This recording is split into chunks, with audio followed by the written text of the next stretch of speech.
Thank you to David Weitz, our Program Quality Director, for organizing the event, and thank you for attending.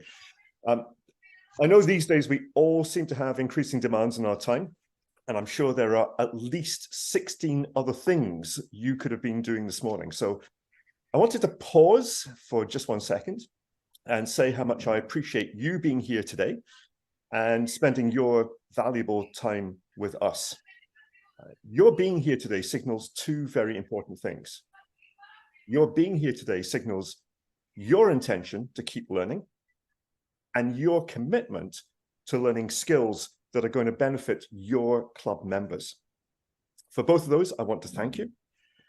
Every single day, Saturdays, Sundays, holidays included, 3 brand new members join one of your clubs.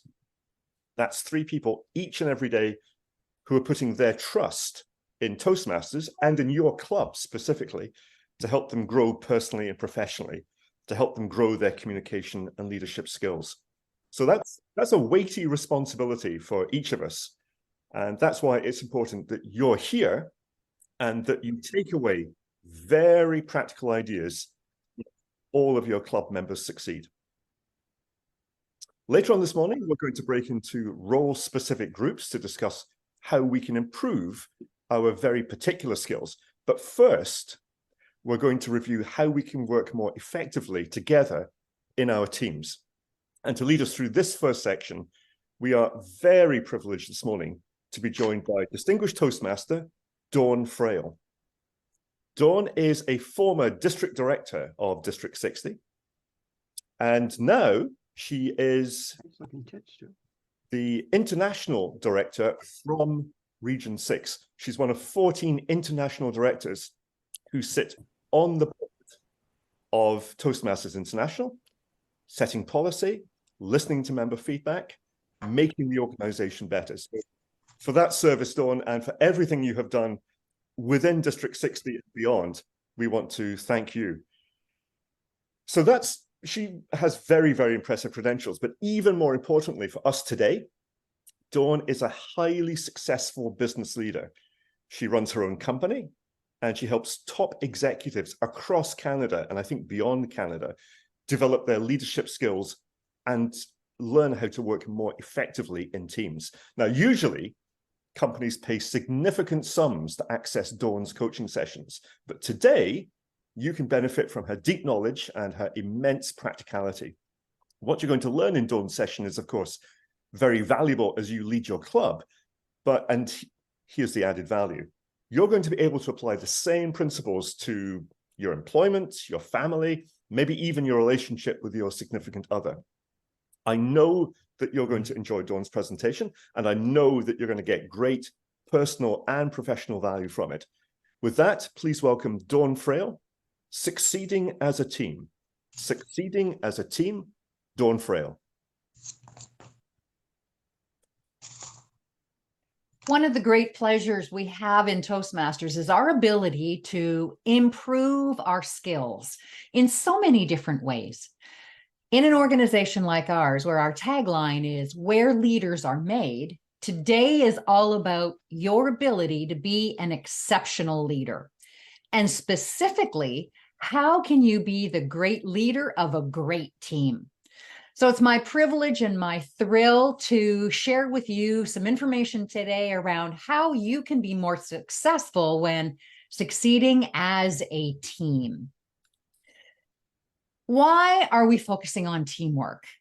Well, when you think about your role as a leader in your club, of course, you have, I'm sure, memorized everything in the club leadership handbook. So you'll know for sure that on page number 2, it says the term of office is filled with chances to renew perspectives, practice teamwork, and develop the capacity to translate values and strategies into productive actions.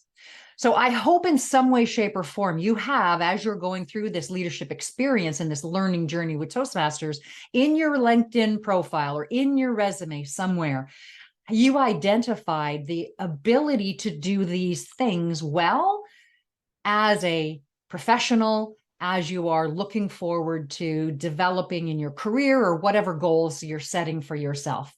But practicing teamwork is really an essential part of what will help make your club successful. Now, also on page 2, it says, in order to lead a team effectively, club officers must first understand their role within the organization. Having a clear understanding of the responsibilities and procedures is essential to the success of the club. So I highlight this paragraph for you because what I would love for you to take away, one of the things to take away from today is that you have a strong responsibility as an executive of your club, or even those of you who are not executives who are on the call today, understanding your role in supporting the executives, or maybe in a future leadership role inside your club. The ability to be and lead a great team and be a great team player is part of your role. It is part of the responsibility of a leader in the executive at the club level.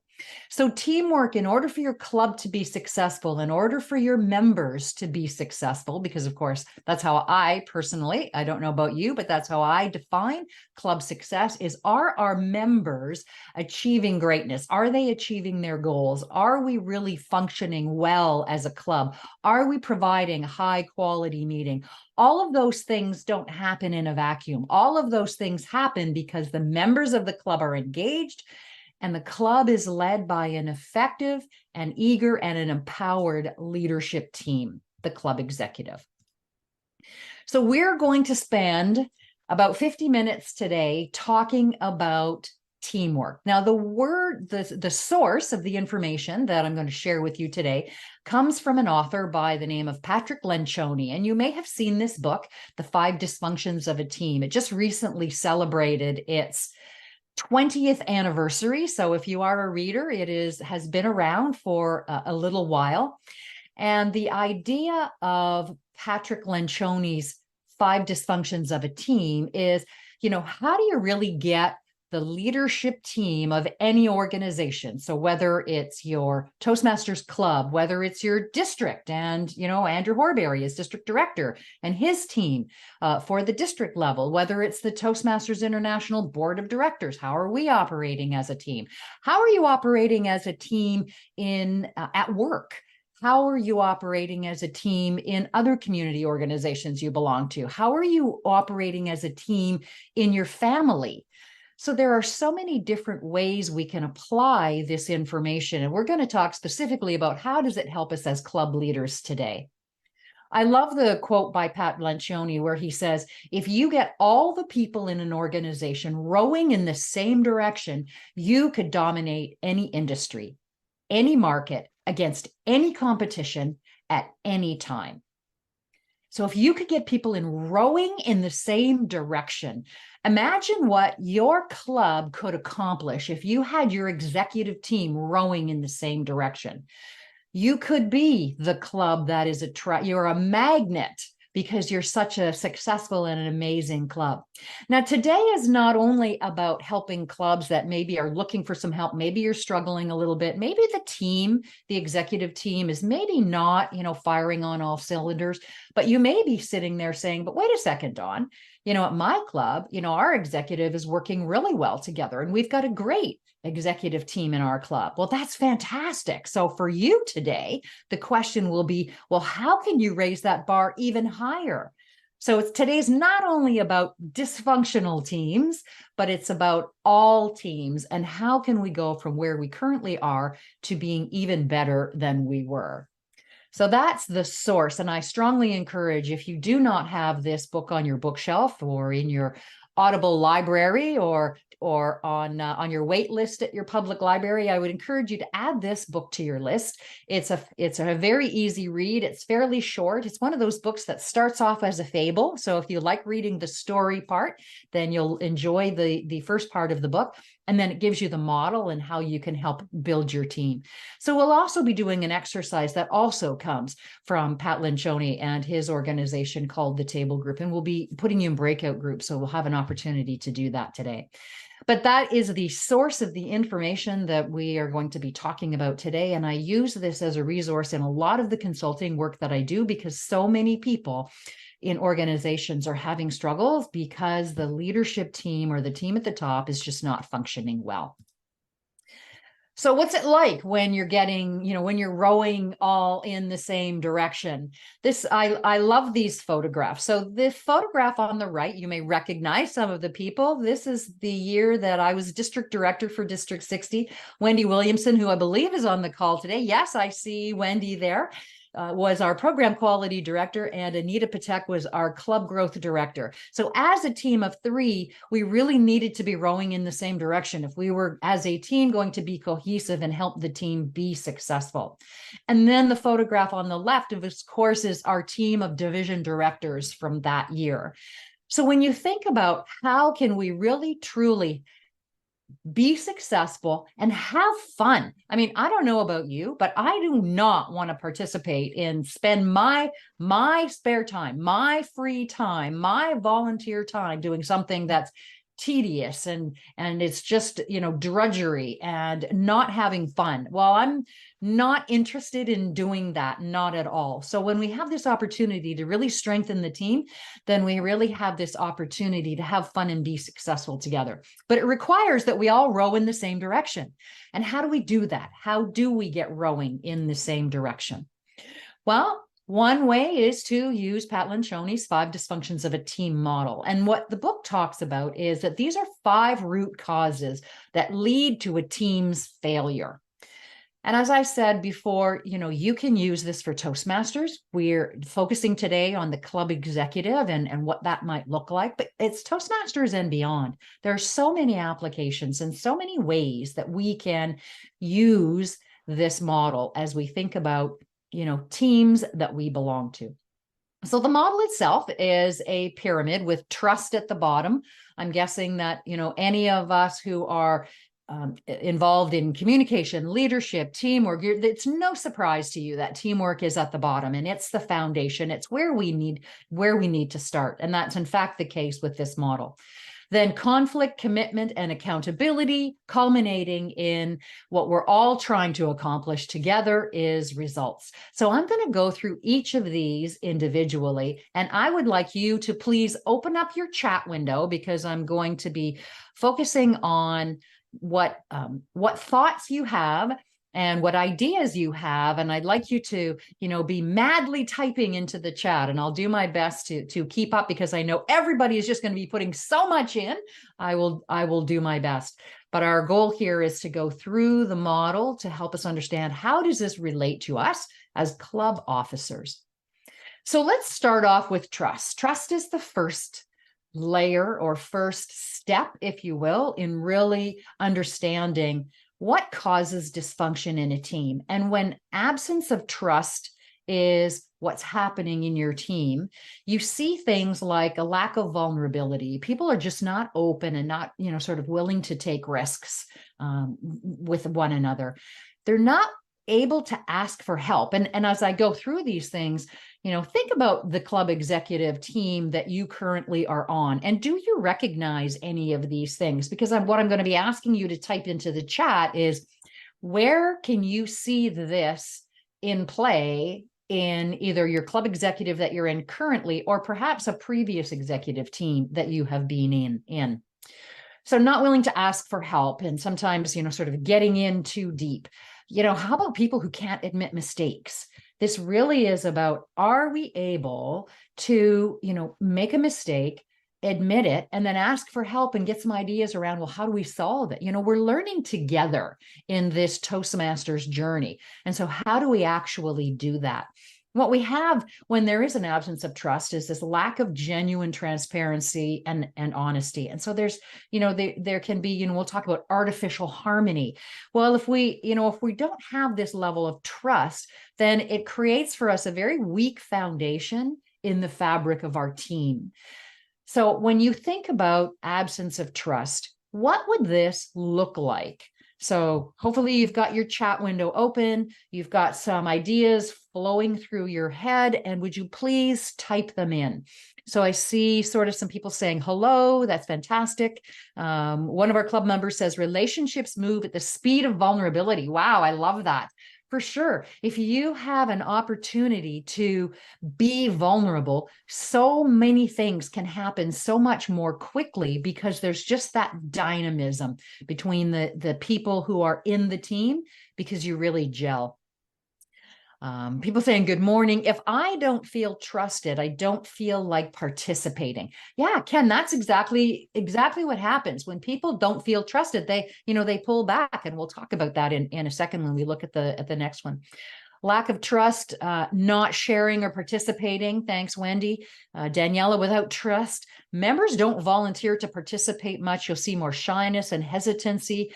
No accountability, lack of trust results to no feedback. Walls are up, ideas are not shared. Yes, Larry, trust is gold, without a doubt. Poor communication, poor transparency, people not following, like so many things. Really, that when you think about a team that does not have trust as a foundation, we find we have a lot of problems. But when we do have trust, things really turn around, right? Okay, so the first thing we do in addressing the 5 dysfunctions of a team is we look at trust, and we'll talk about how we can actually take action to improve that. The next layer in the model is fear of conflict. And so again, as I sort of walk through these and explain a little bit about what's included here, get your fingers going and give us ideas that you want to share as far as, examples and are concerned regarding conflict.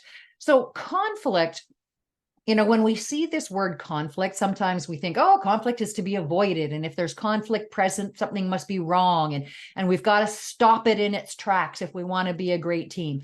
In fact, Pat Lencioni proposes that literally the opposite is true.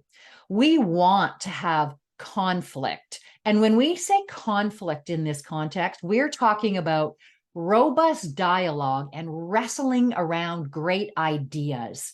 So when you're trying to get the best idea out and onto the table and into the club and talk about on your team, we need to have differences of opinion. And that's really what conflict is, right? When you have opinions that's different than my opinion, well, by definition, you and I have a conflict. It doesn't mean that we're at war. It doesn't mean, the extreme negatives that we associate with conflict, but conflict means that we need to be having those conversations. In a team that does not have trust, there is a fear of conflict. And when that fear of conflict is present, there is that lack of robust dialogue where we're really, sharing ideas. And you may be even guarded with ideas and opinions because you don't want to rock the boat, or you don't want to be seen as being on the opposite side of somebody else. And what ends up happening is you get this artificial harmony. And I don't know if you've ever experienced this before, but you go into a meeting and the conversation is, it's pleasant. It is, it's respectful, but do you really wrestle out any ideas? Everybody agrees and nobody's really willing to challenge. And, then you leave the meeting and now another meeting has to happen outside the meeting because nothing actually got accomplished in the meeting. So how can we create this environment where we actually get stuff done in a meeting? Because if you're like anybody that I've ever worked with, there's way too many meetings. And we want to figure out how can we make our meetings more effective. When you think about conflict at your club level and thinking about also your executive meetings. And I know some of the questions that were brought in ahead of when you were registering or, how can I do things better? Like, delegating and how can I, attract more members? How can I do a better open house? Well, those are all great questions. And it's in your executive committee meetings that you really bring out those ideas and you wrestle the best ideas so that you really get some good creative energy around what's really going to work and help in your club. You've got to be willing to have that discussion. If I don't feel trusted, how could someone have faith in your vision? So back to sort of some trust things there as well. Fear of conflict leads to lack of building authentic relationships. relationships is a key part of, for many people, what really truly makes the Toastmasters experience exceptional.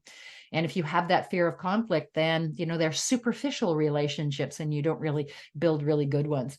Not comfortable speaking up to resolve issues and challenges, and stalls creativity. Teresa, you are so right. It's that when creativity gets stalled, our clubs get stalled, and we can hit like a plateau, especially when we're trying to increase the number of members in our clubs. And I don't know what your club membership is at, and I don't know what your goal is, but I know that, many people, including myself, and I think Andrew Horbury would agree that, if you've got 20 members in your club, that should be the minimum goal.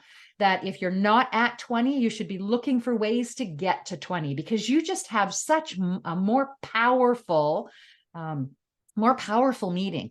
And if I can just sidetrack for 1 second, when Janice Howard was district director and Wendy Williamson was club growth director and I was program quality director, when Janice Howard used to say 30 is the new 20. And our goal back then was, how do you think about 30? Imagine if you had 30 members in your club. We know on average, 60 to 70% show up. That's 20 people in the room. And wow, you've got a dynamic, amazing meeting. How can you sort of make that happen? Okay, let me get off that soapbox and back on to conflict. Julia, hey Julia, how you doing? Conflict without respect is problematic. Absolutely, for sure. Yes, there can be some emotions. There can be some things sort of going on in our minds when conflict happens. And so we want to watch out for that. Toxic positivity is poison. Yes, Susan, you're absolutely right. So we have to watch for that for sure. Okay. So some amazing comments. Looking at just, take time to, and save the chat at the end of this meeting. And because I hope that there'll be lots of ideas for you to draw on. So let's look at the next level. Lack of commitment. How many of you have been in a meeting? And this is a rhetorical question. So you can either, raise your virtual hand or raise your hand, but it's meant to be rhetorical because I think I know the answer. How many of you have been in a meeting where, you go in, you have some conversations, yes, I'll do this. Yes, so-and-so says they'll do that. You leave, you come back to the next meeting and nobody's done it. Nothing has happened. Or they've not changed. They've done the same old thing, the same old way. Yes, thank you. I'm seeing some hands. So why is that? And in a volunteer organization, as a leader, you've got to be able to get people to make sure that they actually commit to taking action. Because this is a volunteer organization and our Toastmasters activities don't always come first on the list. We've got our jobs, we've got our families. And so how do you make sure that your volunteer team actually commits to and gets things done? Well, lack of commitment happens because, we're not clear. We're not clear on the goals. We're not clear on expectations. And so there's this lack of clarity. Or maybe we don't understand, because if we don't have trust and that willingness to have those conflict dialogues, then if I don't understand something, I'm not, looking for clarification. I'm not asking questions. I'm just, sitting there and, don't know and don't say anything, which means that, are unwilling to stick to decisions. People will not buy in unless they weigh in. And unless they bought in, they will not commit. So you get them to weigh in at the conflict stage and buy in at the commitment stage. So what does it look like in your team? Type in some ideas. What does lack of commitment look like at the club level? If you think about one of the most challenging things, and commitment isn't the most challenging one. Accountability is actually the toughest one, the next one that we'll talk about. But getting that commitment, getting that buy-in sometimes can be very challenging. So, lack of attendance. Yeah, people sometimes just don't show up. You're absolutely right, Matthew. It's very challenging. Leading from behind while also asking for and expecting accountability. Yeah, and we'll talk about accountability. Stasis or regression, absent from meetings, for sure, Pandora. Yep, same thing. At times, I feel like people fail to realize they learn leadership by doing and taking roles. Oh my gosh, Louise, absolutely, right? And to me, Louise, you are the epitome of that sentence, right? Right there. You learn by doing. So say yes, raise your hand, jump in, do it. You make a mistake. That's what Toastmasters is all about, right? We learn by doing. Fantastic. Okay. We now are going to accountability. This is the hardest one for people to actually implement, because avoidance of accountability is around hesitating to hold each other accountable for counterproductive behaviors, behaviors that are counterproductive to the team. Well, why do we avoid accountability? Well, I don't want to hold you accountable if we didn't really commit to doing it in the first place. So because you didn't do it, well, maybe you weren't bought in, and maybe there's no buy-in because we didn't have those conversations, which, didn't happen because we don't have a good foundation of trust. So holding peers accountable, one of the most difficult things in this whole entire model. So when you think about accountability, and the last one we'll talk about is results. So when you think about accountability and results, what are examples in your club? Inattention to results is when we put our own needs ahead of the team goal. When you think about your club goals, what are your club goals? What's in your club success plan? What have you decided is a goal to get to 20 members? And maybe that's a goal. And so if you've only got so many minutes or hours in a day, week, or month to dedicate towards Toastmasters, are you doing it to, satisfy your own thing? Or are you working on that team goal of getting 20 members? When we focus on individual results, our focus on collective success erodes. And so this is really what the ultimate disappointment, I'll use that word, is, you work so hard all year to, help be a great Toastmaster, be a great member of your club, be a great executive on the club executive team. And, your goal is maybe to be distinguished or select distinguished, or maybe even president's distinguished. And because things have fallen through the cracks from, so the beginning of the year towards the end of the year, you miss your goal. Sometimes you miss your goal by a lot. Sometimes you miss your goal by a little. And how disappointing is that, to feel as though, gosh, I worked so hard all year, right? But it's not about looking just at the end of the year and, did I meet my goal? Yes or no? It's about, what did I learn along the way? And have I been able to strengthen my ability to be a strong team player? So those are the 5 dysfunctions of a team. So you've given some good examples. I would love for you to please continue to think of examples of, when you look at this model in its totality, trust, is required first to build conflict, is that needed dialogue, commitment, accountability, results. As I go the other way through the model, please continue, type ideas into the chat. What ideas, what examples can you think of when this is actually in play? So now let's flip this model around. If these are the things that really contribute to team failure, well, how do we now reverse this and do the opposite so that we get results? So we really need to have team goals. And I hope that you have your club success plan as a living document, that you talk about it all the time at your executive team. You're always focused on, keep your eyes on the prize. Where is it that you're heading as far as a team and a club is concerned?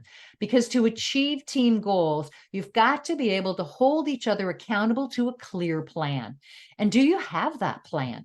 Do you know what the plan is? Because if you don't have the plan, then people will not be willing to hold one another accountable. So make sure you've got the plan and that it's clear, that we understand, and that it was agreed upon, that people agree to commit to, yes, this is our number one priority. Yes, we want to get to 20 members by the end of this Toastmasters year. Yes, we want to be distinguished or higher. Yes, we want to, accomplish, whatever it is that you want to accomplish at the club level. Is there agreement on the entire team? And did that agreement come after passionate, robust debate around what's best for the club? How best can we accomplish our goals? How best can we increase our membership? How best can we provide a quality meeting? And we have those challenging and passionate and robust conversations because we have a team environment that is a safe environment. a safe environment founded on trust, where I'm willing to be vulnerable and share my ideas. And if I make a mistake, I'm willing to admit it and ask for help and learn from it. Not only myself learn from it, but let others learn from my mistakes as well. So when you think about the 5 behaviors to build a successful team, it really is this in a nutshell. So if you would like to, please take a screenshot of this, take a, so that you can find it. We are, and I'm going to leave that up just for a second so that you can find it and take a screenshot. So please go ahead and do that. Okay. Now, this is also being recorded, so you will have an opportunity to see it later. Now, there is a secret sauce. I do want to give you one additional piece before we put you out into breakout groups and give you an exercise. One additional piece is there is a secret to success using this model. Because maybe you're sitting there thinking, oh my gosh, Dawn, that's just so much to do. And I don't have time to do all of that. If I, where do I start? Well, the thing is, start at the bottom, because the secret sauce to team success is to make sure that you have a strong foundation of trust that enables robust dialogue. We are a communication organization, and we know that when we are communicating well, a lot of things go well. When we are not communicating well, a lot of things go very, very badly. So how do we ensure that at our club levels in the executive team, you're really having really fantastic conversations? It starts with really building trust. So I encourage you, if you're not sure where to start, or if you've only got a little bit of time, or you only have time to do one thing, then this is where we want you to start. And to give you a heads up, or to give you a little bit of practice in what does that actually look like, we're going to give you an opportunity to do an exercise. So we're going to be putting you into random groups. And in the groups, you're going to be put into a group of 3 people. I am going to put a handout into the chat. And the handout is the instructions. So the document that you see on the screen, I've just put that handout into the chat. Now, this exercise comes from the Table Group, which is Patrick Lencioni, the author of 5 Dysfunctions of a Team. Table Group is the name of Patrick's company. And one of the things I love about Pat Lencioni is that he has such an abundance mindset. He has a lot of his tools and resources out there free for people to use. So you can feel free to, reproduce this, go to the tablegroup.com's website. You can get more exercises, more resources, etc. But the personal histories exercise is an opportunity. It's an exercise at the level of trust. So it's for building trust in a team environment. So we don't have the opportunity to put you into sort of, teams today, as far as your intact teams and your club executive teams are concerned. So we're putting you into random groups of 3. And what we'd like you to do is we would like you to go through and actually do the personal histories exercise. There are 3 questions associated with this exercise. And you're going to share as much or as little as you like. And the idea is that you're going to go through this exercise and understand the process so that you can take this activity back to your executive team and redo it with the executive team at your club. Okay. So we're going to give you a chance to practice what it's like today. So you're going to answer 3 questions. Number 1, where did you grow up? Number 2, how many siblings do you have and where are you in that birth order? And number 3, please describe a unique or interesting challenge or experience from your childhood. Now, this is not a therapy session. We're not looking for a, childhood trauma, just something interesting or something unique or some, sort of challenge that you had. Now, you're in a group of 3. You've only got 10 minutes to do this. So this is like table topics, chop, chop, chop. So once you get into your group, please make sure you've already downloaded the exercise. You'll be put into random groups. And as soon as you get in there, say hello, and have the first person, maybe the first, go alphabetically by first name, whatever just gets you going very quickly, and answer the 3 questions. In 10 minutes, we're going to bring you back, whether you're finished or not, and we're going to wrap up the session. So Louise is going to pop you into breakout groups. So Louise, go ahead, work your magic. Yep. I have 30. Welcome back. Welcome back, everybody, from the great breakout groups. Hopefully you had a good conversation. Now imagine if the 3 people in your group were all members of your executive team at your club. Understanding and knowing things about one another can help you to see things in a different light, have a different perspective about people. Remember, in your club leadership handbook on page 2, what I showed you earlier, having new perspectives is an important part of being successful in your club journey. It also is an opportunity to really strengthen the team when you get a new person added to your team. So maybe somebody leaves the club executive and you bring in a new person. Do this exercise again, because that can help to very quickly onboard a brand new person to a team. So we have only a couple of minutes left. I have a question for you all, and we've got maybe time for 1, possibly 2 short stories. Based on what you experienced today, what you've learned about the 5 dysfunctions and the 5 behaviors of a team, how will you succeed as a Toastmaster, as a club executive? Is there anybody who's got a short story around what you think you might be able to say, think, or do differently as a result of participating with us today? I'll look for a virtual hand up. That'll pop you up to the head of my list here, and then I'll be able to call on you to unmute and tell your story. Julia. Good morning, everybody. Hello. I really like the buy-in part, getting buy-in from the leadership team and what people's commitments are, because I find it really difficult to hold people accountable in a volunteer organization.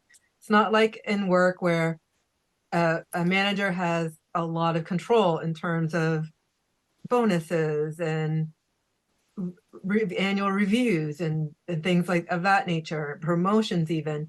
In a volunteer organization, we do it for a variety of reasons, but most of us to give back, and we give what we can. Some people have more capacity for that, but if they buy in to what their responsibilities are and then don't do it, you have a place to start with that accountability conversation.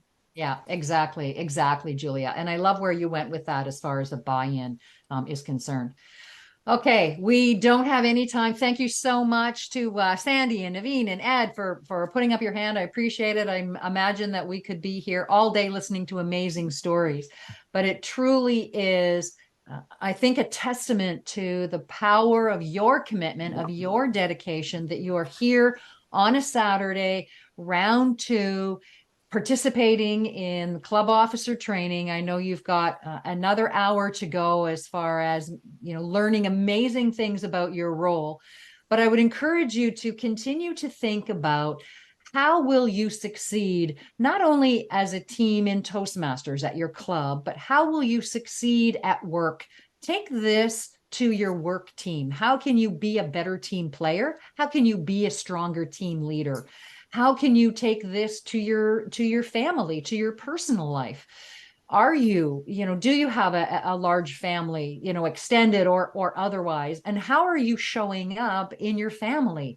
What is the kind of conversation and the trust and the commitment and the accountability and the results are you getting from the family? Is the family achieving what it wants to achieve?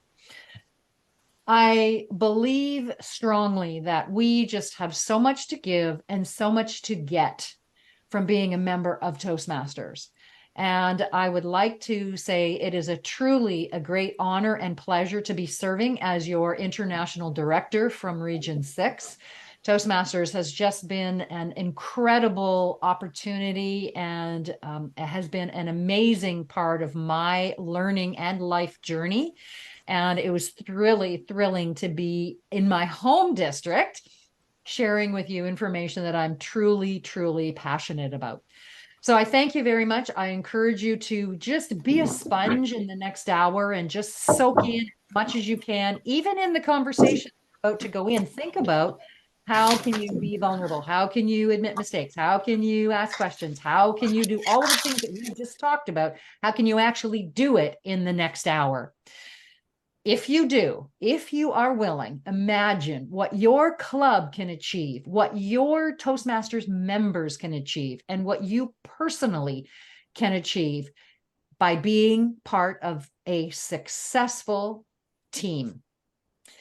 Thank you again. And Mr. District Director, I return control back to you. Dawn, thank you so much for being here. Let's just talk about commitment for a second and accountability. Most of you probably don't know, Dawn has just moved house, not down the street, but into province. And Dawn, did the van arrive yesterday? So yes, one van arrived and we're waiting now for our 2 pods. So yes, yeah. I had a chance to shower this morning to look presentable today. So So in the midst of all that chaos, Dawn found time to be with us this morning and to deliver such an outstanding presentation. I have never seen so much chat in my life, and that I think is testament to the energy that Dawn brings into everything that she does, and the way that she finds something that is super relevant to each and every one of us. So from the bottom of our hearts, Dawn, thank you so much for being here today. We so much appreciate it. thank you very much. It was an honor. And thank you to David, our program quality director, who spotted that Dawn's presentation might just be the ideal thing to kick off this Toastmasters Leadership Institute. That was very insightful, David, and I appreciate it, and thank you for being here and doing that. And now I think you've got some housekeeping for us as we go into the next section of our meeting. Yes, thank you, Mr. District Director. We are going to take a break, but before we take a break, I just wanted to say it again to Dawn. Thank you very much. I had just come back the week before from 3 days of corporate training, and part of the training was exactly what you presented. So what we heard today not only is very valuable, it's very relevant. It's out there in the business world, and as Dawn said, it's applicable to any aspect of life. So take this back, apply it, and watch your clubs thrive.